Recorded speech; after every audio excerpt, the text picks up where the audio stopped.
Top news சேனலை subscribe பண்ணாதவங்க மறக்காம கீழ இருக்க ரெட் கலர் பட்டனை பிரஸ் பண்ணி சப்ஸ்கிரைப் பண்ணுங்க. மேலும் செய்திகளை உடனுக்குடன் அறிய பக்கத்தில் இருக்க பெல் பட்டனை பிரஸ் பண்ணுங்க. இது உங்கள் டாப் நியூஸ் சேனலின் ஆரோக்கியமான வாழ்க்கை. கோடை காலத்தில் வெயிலின் தாக்கம் கடுமையாக இருக்கும். இதனால் உடல் சூடும் ஏறிக்கொண்டே செல்வது வழக்கம். அது மட்டுமின்றி வயிற்று வலி, சிறுநீர் கழிக்கும் போது எரிச்சல் போன்றவற்றை அடிக்கடி சந்திக்க நேரிடும். நம் உடல் அமைப்பின் உறுப்புகள் 70 முதல் 80% நீராலானது.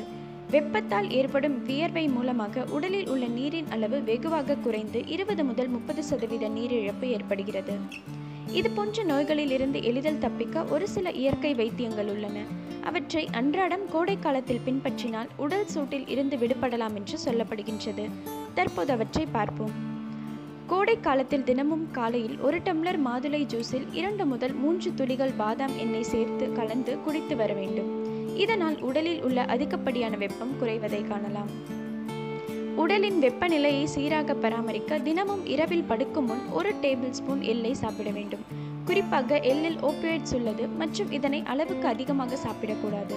மேலும் குழந்தைகளுக்கு கொடுக்கக்கூடாது. அதிகாலையில் எழுந்ததும் வெறும் வயிற்றில் வெந்தயத்தை 1 ஸ்பூன் எடுத்துக்கொண்டு வாயில் போட்டு தண்ணீர் குடித்து விழுங்க வேண்டும். இப்படி தினமும் கோடையில் செய்து வந்தால் உடல் வெப்பத்தை குறைக்கலாம்.